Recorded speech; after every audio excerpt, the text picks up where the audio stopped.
l'OFCEO est une association de veille stratégique proactive sur la responsabilité sociale et environnementale des organisations. Donc pas que des entreprises, mais on dit clairement des organisations. Ce qui touche aux agences de l'État, ce qui touche aux ONG et notamment également aux partis politiques qui sont des organisations qui ont un impact social.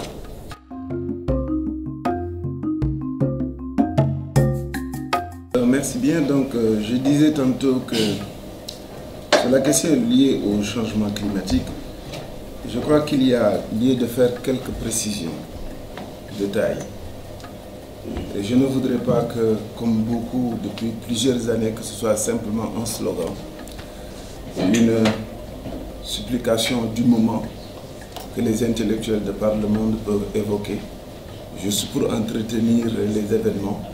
Et ensuite, on nous parlera sous quelques années d'autres enjeux.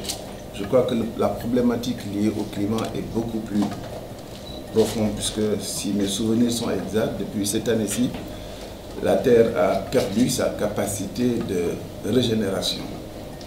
Ce qui veut dire qu'au-delà des questions politiques et des questions liées à la responsabilité de l'homme politique, il y a une menace beaucoup plus grave.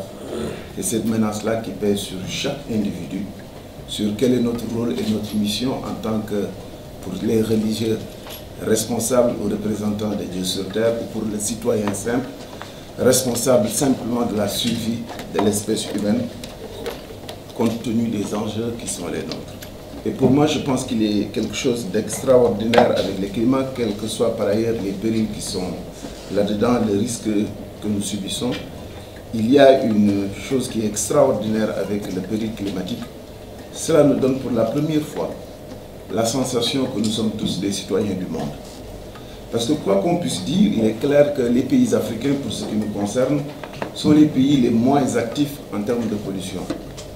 Mais le péril climatique est une donnée internationale, elle est disponible pour tout le monde. Si la Chine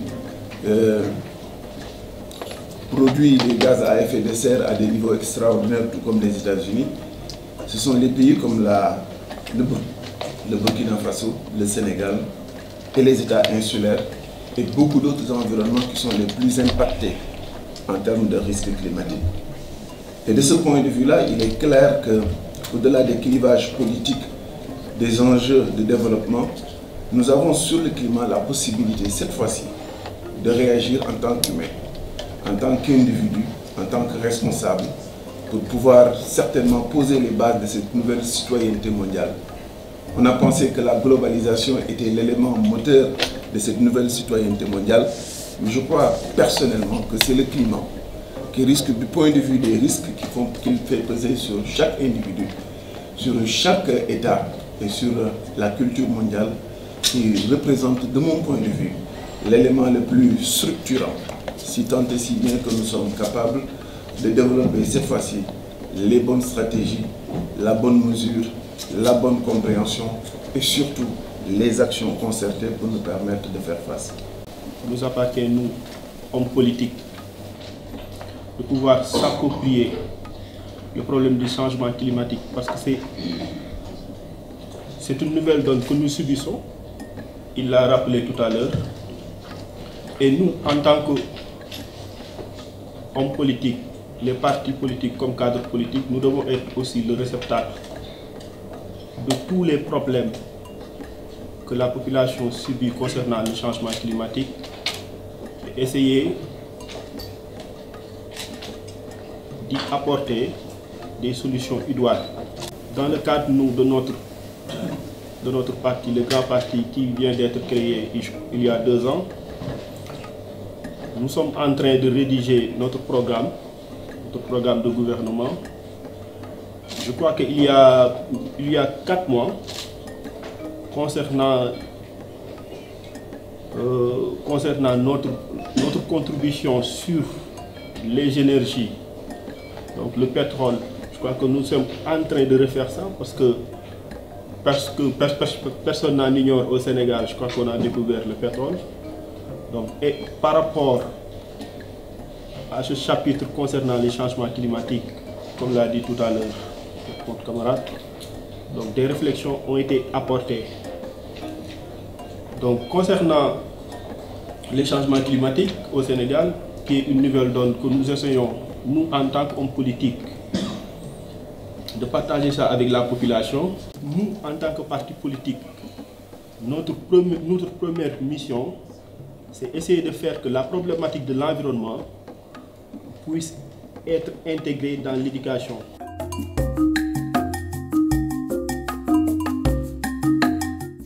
Le PSE, un an avant l'accord de Paris, horizon 2035, c'est de la vision.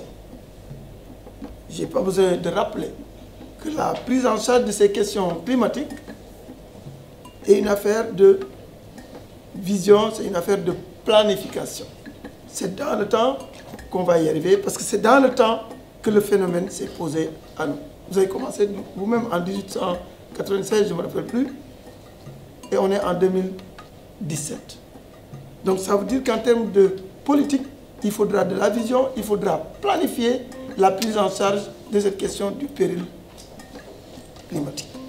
Depuis l'accord de Paris, on peut dire, et le gouvernement du Sénégal, et en tout cas notre formation politique a beaucoup réfléchi à ça, à adosser les ODD aux objectifs du PSE. Et on se met parfaitement en phase.